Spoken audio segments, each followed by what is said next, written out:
November 9th, 1942. Pentridge Prison, Melbourne. A 24-year-old American soldier, Private Edward Leonski, walks to the gallows.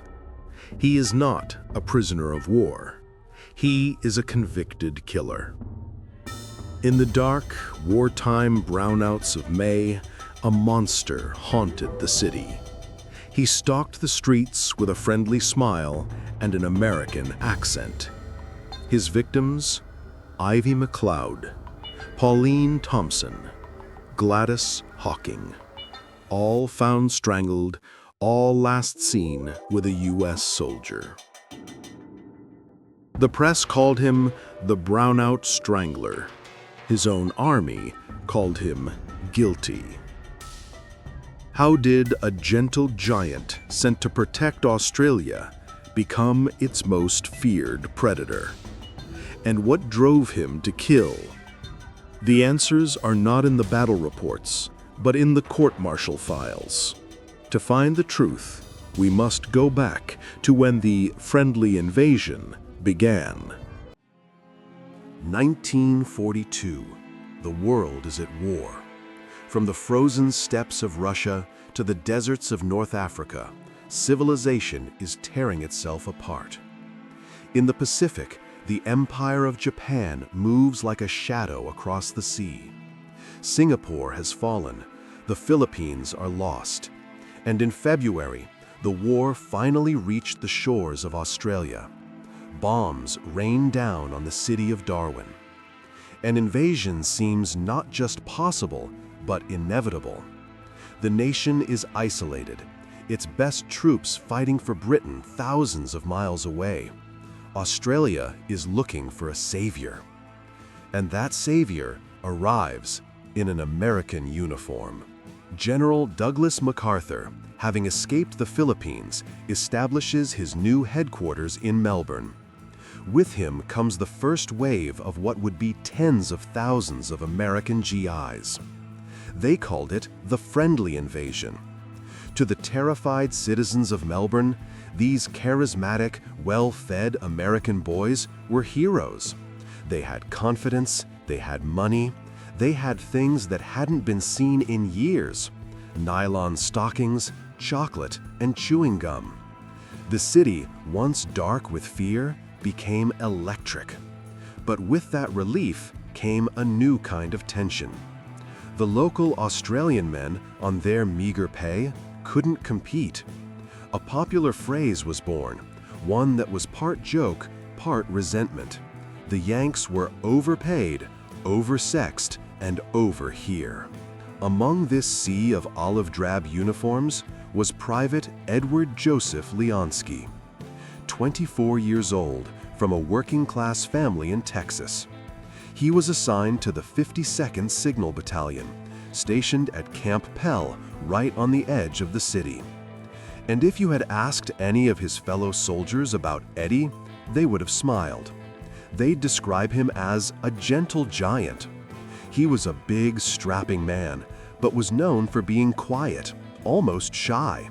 He was a good bloke. A heavy drinker, perhaps, but who wasn't? He was the last man you would ever notice in a crowd, the last man you would ever fear. He was, by all accounts, completely and utterly harmless. But the city of Melbourne was hiding a new vulnerability.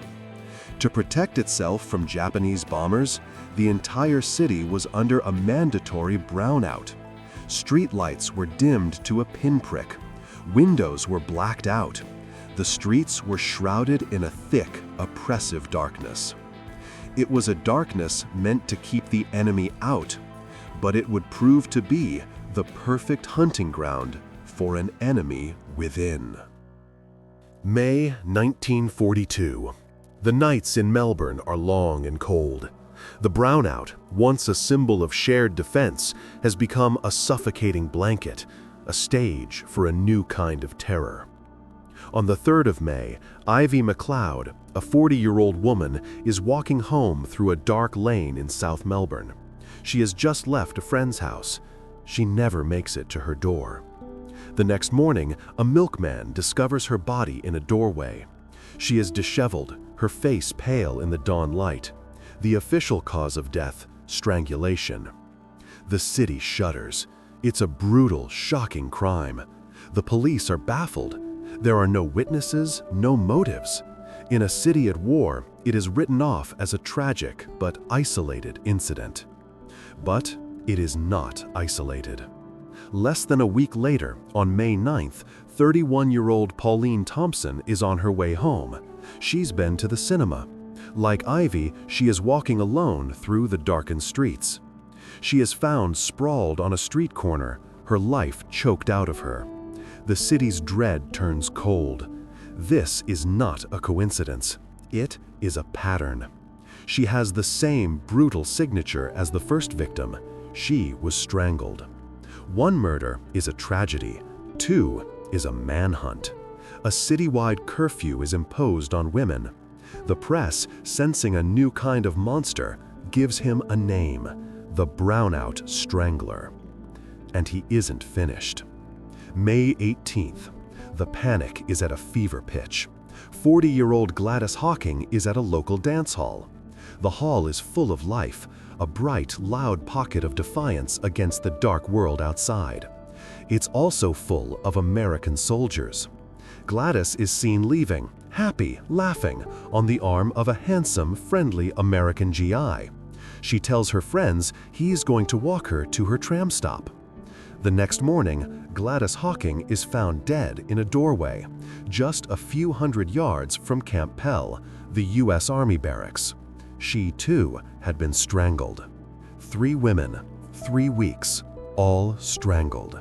The city is now gripped by a fear greater than any Japanese bomb. The realization is horrifying.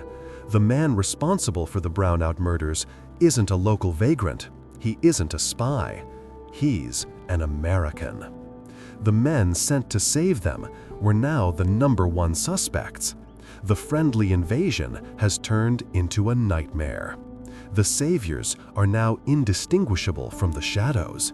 And for the police and the U.S. Army, the hunt is on for a killer in their own ranks. The city is locked in fear. The U.S. Army is locked in a public relations nightmare. A serial killer is wearing their uniform, and the friendly invasion is dangerously close to becoming an occupation by a feared enemy. The manhunt was immediate and absolute. This wasn't just a local police matter, it was a diplomatic crisis. General Douglas MacArthur's office gave a direct order: find the killer. A joint task force of Australian detectives and American MPs was formed. They worked day and night, interviewing soldiers, liaising with local police, and chasing down every lead. But where to start? There were tens of thousands of GIs in Melbourne. To the anxious locals, they all looked the same. They all sounded the same. The investigation was drowning in a sea of dead ends. The break didn't come from a detective. It didn't come from a police lineup. It came from a soldier. A fellow private at Camp Pell, a man named CLVG Williams, approached his superiors with a story that made his blood run cold. He told them about his bunkmate, Private Eddie Leonski.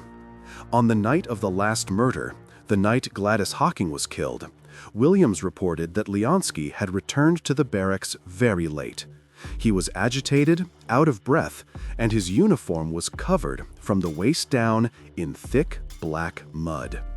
It was the same distinct, heavy mud that lined the unpaved paths and wet doorways just outside the camp, right where Gladys Hocking's body had been found. That was the slip, the single thread that would unravel everything. On May 21st, just 3 days after the last murder, U.S. military police quietly approached Private Leonski as he stood on duty. He was, by all accounts, his usual friendly self. Calm, smiling. Good bloke, Eddie. He seemed unbothered, perhaps thinking it was a routine check. They brought him in for questioning. The investigators started simply, asking where he was on the night of the 18th. Leonski gave a weak, stammering alibi. Then the questions turned. They asked about Gladys Hocking. They asked about the mud. And then the gentle giant shattered. The friendly smile vanished. His face contorted. Witnesses in the room said he began to sob, then to wail, crying out, "I did it! I did it!" He confessed. He confessed to everything. Not just Gladys Hocking, but Pauline Thompson and Ivy McLeod. The Brownout Strangler was caught. But the manhunt's end only opened a more terrifying question. It was no longer a question of who, but of why. The answer he gave would stun the police and become the bizarre centerpiece of one of the strangest trials of the Second World War. The hunt was over, but the legal battle was just beginning. This is the heart of our story. Case file number 1721, United States Army versus Private Edward J. Leonski. This would not be an Australian civil trial. The victims were Australian citizens, but the killer was an American soldier. Under the Wartime Status of Forces Agreement, Private Leonski would face a U.S. Army general court-martial. Justice would be swift, military, and American. The trial began on July 17, 1942. The case was not about if Leonski did it. His confession, detailed and chilling, had already settled that. The entire case rested on why. His defense team had only one card to play: insanity. They argued that the man before the court was not a monster, but a madman. They presented evidence of his heavy, almost blackout drinking. They painted a picture of a Jekyll and Hyde personality, a man whose mind was in a fog, a schizophrenic driven by dark impulses he could neither understand nor control. He was, in their words, mentally sick. The prosecution scoffed at this. Their portrayal was of a different man entirely. This was not a madman, they argued. This was a calculating predator. A man smart enough to hunt in the deep shadows of the Brownout. Smart enough to use his friendly, gentle giant persona as a lure. To gain his victim's trust. He wasn't insane, they claimed. He was cunning. He was a wolf in soldier's clothing, fully aware of his actions and fully responsible for them. But the most damning and most bizarre testimony came from Leonski himself. His full confession was read into the court record, and it stunned the 9-officer panel into silence. The motive wasn't robbery. It wasn't, in the traditional sense, sexual assault. The motive was something far stranger. Leonski spoke of an obsession, a thirst. He told investigators he was fascinated by women's voices, especially when they were singing. In his own chilling words, he said, "I wanted their voices. I wanted to get their voices." He described how a woman's voice when she sang would drive him nuts. He felt an overwhelming urge to take them.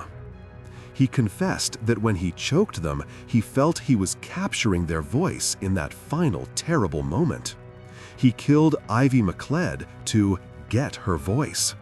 He murdered Pauline Thompson because he wanted to take her voice home with him. And Gladys Hocking? She had made the fatal mistake of singing for him, a voice he decided he needed to keep. A madman driven by delusions? Or a predator acting on a twisted obsession? The court-martial, comprised of men of war, not psychologists, now had to decide the fate of Private Edward Leonski. They didn't take long to make up their minds. The courtroom was still. The air was thick with the horror of Leonski's confession. For the 9 officers of the court-martial panel, the debate was short.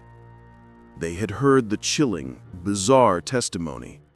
They had weighed the defense's plea of insanity against the cold, hard facts of 3 brutal, methodical murders. They were soldiers, not psychiatrists, and they saw a man who had declared war on the very civilians they were sent to protect. On July 18, 1942, after deliberating for less than 2 hours, the panel returned. The verdict was unanimous.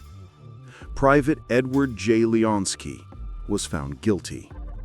Guilty of all 3 counts of premeditated murder. For these crimes, in a time of war, on Allied soil, there was only one sentence. The president of the court stood and read the decree. Private Leonski would be hanged by the neck until dead. The verdict was in. The sentence was passed. But the gavel's echo didn't erase the one question that still haunted the city of Melbourne. The question that still lingers in the pages of this case file. Why? Was Edward Leonski truly a madman, as his defense claimed? It's a compelling argument. His actions seem on the surface to be the very definition of insanity. His motive, this grotesque, almost poetic obsession with collecting voices, doesn't sound like the motive of a sane man. It's the logic of a delusion. He didn't steal their money. He didn't seem driven by a conventional sexual rage. He was, in his own words, thirsty for voices. His fellow soldiers testified to his Jekyll and Hyde nature. Sober Eddie was a good bloke. Drunk Eddie was someone else. A man prone to vanishing, to dark moods. Was it possible that alcohol and a fractured mind created a fog he simply couldn't see through? A man not in control of his own hands? But the prosecution painted a far more terrifying and far more believable picture. They argued that Leonski was not out of control. He was, in fact, chillingly in control. He was a predator. Think about it. He didn't snap and kill randomly in the barracks. He hunted. He used the citywide brownout as his personal camouflage. He understood the cover of darkness. He knew where to find lone women. And most chillingly, he used his American uniform, the ultimate symbol of trust and safety in 1942 Melbourne, as his primary weapon. He was charming. He was friendly. He smiled at Gladys Hawking and offered to walk her home, luring her from the light and safety of the dance hall. Is that the act of a madman lost in a fog? Or is it the calculated, patient move of a hunter skillfully separating his prey from the herd? By day, he was a model soldier, punctual, polite, functional. The madness only seemed to appear at night, in the dark, when he was alone with a vulnerable woman. So which was he? The gentle giant lost in a schizophrenic nightmare? Or the Brownout Strangler, a cold-blooded, calculating psychopath who simply liked to kill? The court had its answer. But as Private Leonski sat in his cell, his case now moving up the chain of command to General Douglas MacArthur himself, the world was left to wonder if they were about to execute a monster or a madman. The verdict was in. The sentence was passed. But in the U.S. military, a death sentence is not final until it is reviewed and confirmed by the highest possible authority. The case file of Private Edward Leonski moved up the chain of command, past colonels and generals, until it landed on the desk of the most powerful man in the Pacific, General Douglas MacArthur. This was more than a murder trial. It was a diplomatic crisis. The Australian public, horrified by the crimes, needed to see that American justice was as swift and severe as their own. The friendly invasion hung in the balance. MacArthur, the man charged with saving Australia, was now being asked to sanction the execution of one of his own men on their soil. He reviewed the case. He read the defense's plea of insanity, and he read the chilling confession, the thirst for voices. For the Supreme Commander, the path was clear: to maintain discipline, to reassure a vital ally, and to serve justice for Ivy McLeod, Pauline Thompson, and Gladys Hocking. There could be only one outcome. On October 30th, 1942, General Douglas MacArthur personally confirmed the findings and the sentence. He signed the death warrant. There would be no appeal. There would be no last-minute pardon. The morning of November 9th, 1942, dawned cold and bleak. The execution was to be held at Australia's most infamous prison, Pentridge Jail. It was a surreal, hybrid affair. The gallows were Australian, but the authority was American. The U.S. Army, not having an executioner on staff in Australia, flew in a single master sergeant from its base in New Guinea, a man who was, in his peacetime life, a professional hangman from Texas. At 6 a.m., Private Edward Leonski was led from his cell. Witnesses, including the Australian detectives who had hunted him, watched as the gentle giant walked to the trapdoor. He was, by all accounts, strangely calm. He didn't rail, he didn't beg, he just accepted it.